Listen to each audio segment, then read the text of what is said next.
ပိုင်း20ခုမှာတော့ကီလူဝါကဦးဆောင်ပြီးဂွန်ကို Heaven Arena မှာလေ့ကျင့်ရင်ပတ်စံရှာဖို့အတွက်ခေါ်သွားခဲ့ပါတယ် Heaven Arena ကစုစုပေါင်း251ထက်ရှိပြီးဘာစီးမြင့်စည်းကမ်းမှတိတ်မရှိပဲအထက်မြင့်သွားလေပတ်စံနဲ့အခွင့်အရေးတွေပိုရတယ်လို့ကီလူဝါကစရင်ပေးဖို့တန်းစီရင်ဂွန်ကိုရှင်းပြနေခဲ့ပါတယ်စရင်ပေးပြီးဂွန်နဲ့ကီလူဝါကိုပြိုင်ပွဲဝင်နံပါတ်တွေပေးပြီးတဲ့နောက်အရေးချင်းစစ်တဲ့အောက်ဆုံးထပ်မှာရှင်ပြိုင်ရမယ့်အလှည့်ကိုစောင့်နေခဲ့ကြတယ်စောင့်နေဂွန်ကကီလူဝါမင်းအရင်ကဒီကိုလာဘူးတဲ့ဆိုပြီးမေးတဲ့အခါမှာတော့ကီလူဝါကသူ့အသက်6နှစ်အရွယ်တုန်းကသူ့အဖေကဒီမှာပတ်စံတစ်ပြားမှမပေးပဲအထက်200ရောက်မှအိမ်ပြန်လာရမယ်ဆိုပြီးထားခဲ့တာကြောင့်အိမ်ပြန်ရောက်ဖို့2နှစ်လောက်ကြာသွားတဲ့အကြောင်းပြောပြလိုက်ပါတယ်ဂွန်ကကီလူဝါ6နှစ်သားအရွယ်လောက်ကဖြစ်ပေမဲ့သူ့ခွန်အားနဲ့တော့2နှစ်လောက်ကြာတာမို့ဂွန်အန်အောနေတော့ကီလူဝါကဟီဆိုကအဆင့်လောက်ကိုတိုင်းနိုင်ဖို့ဆိုရင်စူးစမ်းရမယ်လို့ဂွန်ကိုပြောလိုက်တယ်အဲ့ချင်းဂွန်တိုက်ခိုက်ရမယ့်အလှည့်ရောက်လာပြီးကီလူဝါကမင်းငါတို့အိမ်ကငရဲခိတ်ကိုဖွင့်ခဲ့တာမလားဆိုပြီးအကြံတစ်ခုပေးလိုက်ပါတယ်ပြိုင်ခွင့်နဲ့ရောက်တော့ဒိုင်းကဒီပွဲကဘယ်အထက်ကစားရမလဲသတ်မှတ်ပေးမှဖြစ်ပြီးရင်ပြိုင်ချိန်ကတော့3မိနစ်လို့ပြောကပွဲကိုစားလိုက်ပါတယ်ဂွန်နဲ့ပြိုင်ရမယ့်သူနဲ့ဂွန်ကဖေးနဲ့သားအရွယ်ဖြစ်နေတာနဲ့ပြိုင်ဘက်ကဂွန်ကိုအထင်သေးနေပြီးထိုးလိုက်တဲ့ချိန်မှာတော့ဂွန်ကအသားလေးရှောင်ကခုနကကီလူဝါပြောခဲ့တဲ့အကြံတိုင်းတကားဖွင့်တော့ကလို့အားကုန်တွန်းထုတ်လိုက်တာကြောင့်ပြိုင်ဘက်လည်းစီးပြင်ကိုလွတ်ဆင်သွားခဲ့ပါ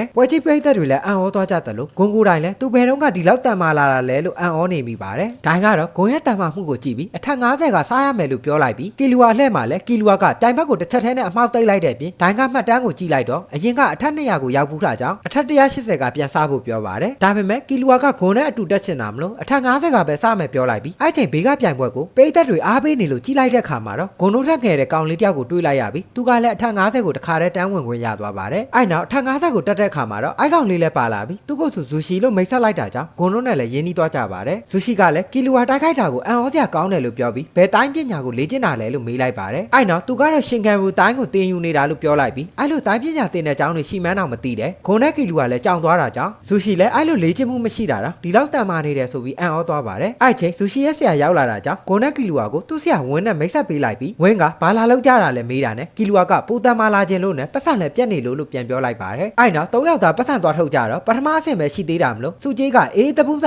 ရခဲ့ပြီးကီလူဝါကအထက်90မှာတပွဲနိုင်ရင်9000 100ကျော်မှဆိုမီလီယံ150ကျော်မှဆို10မီလီယံလောက်ရတယ်လို့ပြောပြလိုက်တာကြောင့်ဘာမှမသိတဲ့ဂွန်နဲ့ဆူရှီလည်းအံ့ဩသွားပါတယ်ဂွန်လည်းကီလူဝါကိုဒါဆိုမင်းအထက်200ရောက်တော့ကဘယ်လောက်ရလဲမေးကြည့်တော့ကီလူဝါကအထက်200ရောက်ချင်းထွက်လာတာကြောင့်မသိဘူးလို့ပြောပြီးသူအထက်190ရောက်တော့ကတော့200မီလီယံထိရခဲ့တယ်လို့ပြောပြပါတယ်ဂွန်လည်းအဲ့လောက်များတဲ့ပတ်စံတွေဘယ်ရောက်သွားလဲမေးလိုက်တော့ကီလူဝါကအဲ့ဒါကလွန်ခဲ့တဲ့4နှစ်ကဆိုတော့မဟုတ်ဝက်စားလိုက်လို့ကုန်ပြီလို့ပြောလိုက်ပါတယ်အဲ့နောက်အထက်90မှာနောက်တစ်ပွဲပြန်ရမှာမလို့နားနေဆောင်မှာစောင့်နေတော့အဲ့ချိန်ကီလူဝါနဲ့ဆူရှီတိုက်ခိုက်ရမှာကြောင့်ကီလူဝါကဂွန်ကိုနောက်အဆင့်မှာစောင့်နေမယ်လို့ပြောပြီးထွက်သွားပါတယ်ပြိုင်ခွင့်ထဲရောက်မှာတော့အဆင့်90ကိုတခါတည်းရောက်လာကြတဲ့ကလေးနှစ်ယောက်ကိုလူအများစိတ်ဝင်စားနေကြပြီးစက်ခွင်ပေါ်မှာအရင်ဘွဲကကီလူဝါနဲ့ဆူရှီတို့ရဲ့တိုက်ခိုက်ပုံတွေကိုပြန်ပြနေခဲ့ပါတယ်အဲ့နောက်ပရိသတ်တွေကိုကြိုက်တဲ့ဘက်ကလောင်ရပြီးပြောတဲ့နောက်ဆူရှီကအပေါ်ချင်းဖြစ်နေတာနဲ့ကီလူဝါလည်းတင်းသွားပါတယ်ဆူရှီကတော့ကီလူဝါဒေါသထွက်သွားတာကြောင့်သူတော့တေပြီလို့တွေးနေခဲ့ပြီးအဲ့ချိန်တိုင်းကအမှတ်30ဒါမှမဟုတ်အလဲထိုးရမယ်ဆိုပြီးပြိုင်ပွဲကိုစားလိုက်ပါတယ်ကီလူဝါကပွဲစားတာနဲ့ဆူရှီစီကိုအေးဆေးလျှောက်သွားပြီးအနားရောက်မှဂုတ်ကိုတစ်ချက်ထဲရိုက်လို့အလဲထိုးနဲ့အနိုင်ယူဖို့လုပ်လိုက်တယ်ဒါပေမဲ့ဆူရှီကပြန်ထားလာတဲ့အတွက်ထိချက်အတွက်တက်မှတ်အလဲထိုးနဲ့တက်မှတ်2မှတ်သာရခဲ့ပြီးနောက်တစ်ခါမှလည်းဆူရှီရဲ့ထိုးချက်တွေကိုရှောင်ပြီးဂုတ်ကိုပဲတသိမအောင်ထည့်ရိုက်လိုက်ပါတယ်ဒီတစ်ခါမှာတော့ဆူရှီကတခါတည်းပြန်ထားလာခဲ့တာကြောင့်ကီလူဝါလည်းအမှတ်မရခဲ့ပါဘူးကီလူဝါလည်းသူ့တိုက်ခွက်ကြောင့်တသိမိသွားရမှာကိုဆူရှီကဘာမှမဖြစ်တာကြောင့်တခုခုမှားနေတယ်လို့တွေးနေခဲ့တယ်လို့ဆူရှီကလည်းကီလူဝါနဲ့ခွန်အားနဲ့အမြန်နှုံကိုသူဘလုံးမလိုက်မမိတာကိုသိတာကြောင့်သူမကျွမ်းကျင်သေးတဲ့နီးပညာကိုအရေးစွန့်သုံးကြည့်ဖို့ပြင်လိုက်ပါတယ်ကီလူဝါလည်းထွက်လာတဲ့အန်ရရှိတဲ့အငွေ့သက်ကြောင့်နောက်ကိုဆုတ်သွားပြီးအဲ့ချိန်ဆူရှီရဲ့ဆရာဝင်းကဆူရှီကိုရက်လိုက်ဖို့လှမ်းတတိပေးလိုက်ပါတယ်အဲ့နောက်ပွဲပြီးသွားလို့အပြင်ပြန်ထွက်လာတော့ဂွန်ကအပြင်မှာစောင့်နေခဲ့ပြီးသူဆူရှီ6000ရခဲ့တဲ့ပြောကကီလူဝါကိုဘာလို့ကြာနေတာလဲလို့မေးလိုက်ပါတယ်ကီလူဝါကသူဆူရှီနဲ့တိုက်ပွဲမှာဆူရှီကမတက်မှာပေမဲ့သူအလဲထုံးနဲ့မနိုင်ပဲအမှတ်ကြောင့်သာအနိုင်ရခဲ့ပြီးအဲ့ဒါအပြင်ဆူရှီကတိုက်ခွက်တစ်ခုကိုပြင်လိုက်တဲ့အခါသူ့ကိုစီကရတဲ့အချိန်မှာကိုခန်းစားမိတဲ့အကြောင်းဂွန်ကိုပြောပြလိုက်တယ်ဂွန်ကနီးစက်တဲ့တစ်ခုလားလို့မေးလိုက်တော့ကီလူဝါကသူ့ဆရာကတော့အဲ့ဒါကိုရန်လို့ခေါ်တယ်လို့ပြောတယ်အဲ့ချိန်ဝင်းကဆူရှီကိုရန်ကိုထုတ်သုံးလိုက်တာအတွက်စုနေခဲ့ပြီးသူတို့ရီမန်းချက်ဖြစ်တဲ့အမြင့်ဆုံးထက်ရောက်မှသုံးရမယ်လို့မှားနေတာကိုကီလူဝါကကြားသွားခဲ့တယ်အဲ့နောက်ကီလူဝါကဂွန်ကိုသူကြားခဲ့တဲ့အတိုင်းပြောပြလိုက်ပြီးရန်နီးစက်တစ်ကိုတီးဖို့ဂွန်ကိုအပေါ်ဆုံးထက်တွေကိုအမြန်တက်ကြမယ်လို့ပြောလိုက်တယ်3ရက်အတွင်းကီလူဝါရဲ့ရိုက်ချက်ဂွန်ရဲ့အတွန်းနဲ့ပွဲတိုင်းကိုတစ်ချက်ထဲနဲ့အဆုံးသတ်ခဲ့ပြီးအထက်100ထိကိုရောက်လာခဲ့ပါတယ်အထက်100ရောက်သွားချိန်မှာတော့ကိုပိုင်နားနေခံရသွားပြီးအထက်100အထက်ကလူတွေကဒီလိုအခွင့်အရေးတွေကိုလက်မလွတ်ချင်တာကြောင့်တရားအောက်ကိုပြန်မစင်းဖို့ဘာပဲလုပ်ရလုတ်တက်ကြပြီးသူတို့နဲ့တွေ့ရင်တတိထားဖို့ဂုံမှာနေခဲ့ပါတယ်တရားထက်ပြိုင်ပွဲတွေမှာလည်းပုံမှန်တိုင်းတစ်ချက်ထဲနဲ့အနိုင်ယူနိုင်ပြီးစုချေးသွားထုတ်တော့တုံညာတွေအများကြီးမမြင်ဘူးတဲ့ဂုံကတော့အံ့ဩနေခဲ့တယ်ကီလူဝါအတွက်ကတော့မထူးဆန်းပေမဲ့ကီလူဝါကသူ့အလှည့်တုန်းကအထက်150ကိုရောက်ဖို့2လကြာပေမဲ့ဂုံကတော့အေးလူလူနဲ့ရောက်လာတယ်လို့ပြောတာနဲ့ဂုံကမင်းအိုက်တုန်းက6နှစ်သားလေလို့ပြန်ပြောလိုက်ပါတယ်အဲ့နောက်ဇူရှီကအထက်50မှာပဲရှိသေးတဲ့အကြောင်းစကားရောက်သွားပြီးဂုံကမင်းပြောတဲ့ရန်နီစနစ်ကဘာလဲတီးကျင်လိုက်တာလို့ပြောတာနဲ့ကီလူဝါကအဆင့်မြင့်တဲ့ပြိုင်ဘက်တွေနဲ့တိုက်ခိုက်ရရင်တီးရမှာပေါ့လို့ပြောဖို့လုပ်ပေမဲ့ဂုံကတော့မြန်မြန်တီးရအောင်ဇူရှီကိုပဲသွားမေးကြည့် ကြည့်ရအောင်လို့ပြောလိုက်တယ်ဇူချီကတော့ရန်ဆိုတာကလောကကြီးနီးရမှာ၄ခုထဲကတစ်ခုလို့ပြောက